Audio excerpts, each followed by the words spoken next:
Hi అండి, welcome to my channel. ఈరోజు ఈ వీడియోలో చాలామందికి పిగ్మెంటేషన్ ఎక్కువగా ఉంటుంది. అంతేకాకుండా పింపుల్స్ వల్ల ఫేస్ అంతా కూడా మచ్చలు వస్తూ ఉంటాయి. ఓపెన్ పోర్స్ ఎక్కువగా ఉంటుంది. ట్యాన్ వల్ల స్కిన్ మొత్తం కూడా బ్లాక్గా అయిపోతుంది కదా. అలాంటి వారికి ఈ పొటాటో ఫేస్ ప్యాక్ చాలా బాగా యూజ్ అవుతుంది. మనకి ఎక్కడైతే పిగ్మెంటేషన్ ఎక్కువగా ఉంటుందో, ఓపెన్ పోర్స్ ఉంటాయో, ఈ పింపుల్స్ వల్ల వచ్చే మచ్చల వలన ఫేస్ మొత్తం కూడా బ్లాక్గా అయిపోయి ట్యాన్ వలన స్కిన్ బాగా ట్యాన్ అయిపోయి స్కిన్ బాగా కూడా బ్లాక్గా అయిపోతూ ఉంటుంది. అలాంటప్పుడు ఈ ఫేస్ ప్యాక్ కనుక యూజ్ చేశారంటే మనకి స్కిన్ మీద ఉన్న అలాంటి ప్రాబ్లమ్స్ అన్నీ కూడా రిమూవ్ అయిపోతాయండి. ఇప్పుడు పొటాటో ఫేస్ ప్యాక్కి ఏ విధంగా ప్రిపేర్ చేసుకొని మనం ఎలా అప్లై చేసుకొని ఎంతసేపు ఉంచుకొని ఏ విధంగా మనకి ఈ పొటాటో ఫేస్ ప్యాక్ వల్ల మన స్కిన్ని వైట్నింగ్గా తీసుకొచ్చుకోవచ్చో, బ్రైట్నింగ్గా తీసుకోవచ్చో మనం ఈ వీడియోలో చూద్దామండి.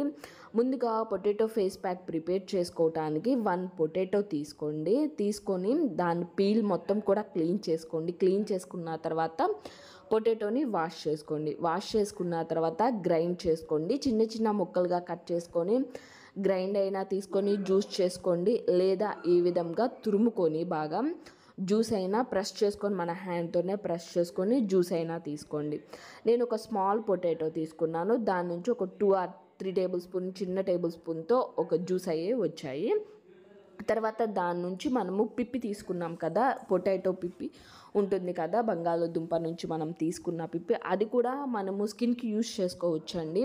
నేను ఆల్రెడీ ఒక వీడియోలో చెప్పాను. ఆ పీల్ తీసేసిన పిప్పితో మనం ఏ విధంగా స్కిన్ ఫేస్ ప్యాక్ స్క్రబ్ లాగా యూజ్ చేశాను. కానీ తర్వాత మనం ఆ పిప్పితో కొంచెం రోజ్ వాటర్ యాడ్ చేసుకొని మన ఫేస్కి అప్లై చేసుకుంటే కనుక ఐస్ క్యూబ్స్ అల్లే ప్రిపేర్ చేసుకొని ఫేస్కి అప్లై చేసుకుంటే కనుక ఓపెన్ పోర్స్ మొత్తం కూడా రిమూవ్ అయిపోతాయండి. మంచి బెనిఫిట్స్ అయితే ఉంటాయి మనకి పొటాటో వల్ల.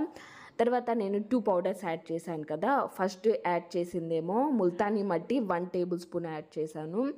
తర్వాత చందన్ పౌడర్ యాడ్ చేశానండి, ఒక 1 టేబుల్ స్పూన్ యాడ్ చేసుకున్నాను. ఇవి 2 పౌడర్స్ కూడా చాలా బాగా యూజ్ అవుతాయండి మన ఫేస్కి.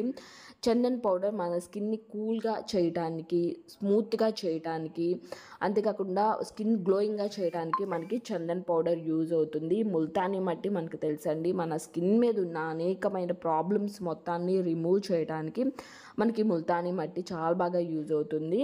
తర్వాత ఒక small cup 3 or 4 table spoon నేను కర్డ్ తీసుకున్నాను, పెరుగు తీసుకున్నాను. పెరుగు ప్లేస్లో మనము మిల్క్ అయినా కూడా యాడ్ చేసుకోవచ్చు. ఈ 4 యాడ్ చేసుకొని బాగా మిక్స్ చేసుకోవాలి. మనకు ఒక థిక్ పేస్ట్ ఫేస్ కానీ నెక్ కానీ అప్లై చేసుకోవటానికి మనకి స్మూత్గా ఉండే విధంగా మనం ప్యాక్ అనేది ప్రిపేర్ చేసుకోవాలి. ప్రిపేర్ చేసుకొని ఏ విధంగా అప్లై చేసుకోవాలో, దీన్ని ఏ విధంగా మనం యూజ్ చేసుకుంటే మనకి ఎలాంటి బెనిఫిట్ ఉంటుందో కూడా మనం తెలుసుకుందాము. ఈ విధంగా బాగా ప్రిపేర్ చేసుకున్న ఫేస్ ప్యాక్ని ఏ స్కిన్ వాళ్ళైనా కానీ యూజ్ చేసుకోవచ్చండి. మనకి ఎలాంటి స్కిన్ టైప్ వాళ్ళైనా కానీ యూజ్ చేసుకోవచ్చు. ఎందుకంటే ముల్తానీ మట్టి ఎక్కువగా ఆయిల్ స్కిన్ ఉంటే కనుక మనకి ఆయిల్నెస్ని రిమూవ్ చేసేసి మన స్కిన్ని వైట్నింగ్గా చేయడానికి మనకి ముల్తానీ మట్టి అంత బాగా యూజ్ అవుతుంది. తర్వాత నార్మల్ స్కిన్ అయినా, కాంబినేషన్ స్కిన్కి అయినా కానీ దీనిలో చందన్ పౌడర్ యూజ్ చేశాను. డల్గా ఉన్న స్కిన్ అయినా కానీ ఈ ఫేస్ ప్యాక్ అప్లై చేసుకోవటం వల్ల చక్కగా గ్లోయింగ్గా కనిపించడానికి చాలా బాగా యూజ్ అవుతుంది. తర్వాత ముందుగా ఫేస్ అప్లై చేసుకొని తర్వాత నెక్కి, హ్యాండ్స్కి అప్లై చేసుకోండి. అప్లై చేసుకున్న తర్వాత ఓన్లీ ఒక 10 minutes ఉంచితే చాలండి. మన స్కిన్ మొత్తానికి ఈ విధంగా అప్లై చేసుకున్న తర్వాత డ్రై అయిపోతుంది. డ్రై అయిపోయిన తర్వాత కొంచెంగా వాటర్ తీసుకుంటూ ప్యాక్ అనేది రిమూవ్ చేసుకోండి. రిమూవ్ చేసుకున్న తర్వాత మనకి వెంటనే అనేది చక్కగా రిజల్ట్ అనేది కనిపిస్తుంది. ప్యాక్ అప్లై చేసుకునేటప్పుడే మనకి ఫేస్ అంతా కూడా చాలా కూల్గా ఉంటుంది. ఎందుకంటే చందన్ పౌడర్ యాడ్ చేసాము. తర్వాత వైట్నింగ్కి, పిగ్మెంటేషన్కి, గ్లోయింగ్ స్కిన్కి చాలా బాగా యూజ్ అవుతుందండి. ఫేస్ ప్యాక్ తప్పకుండా యూజ్ చేసుకోండి.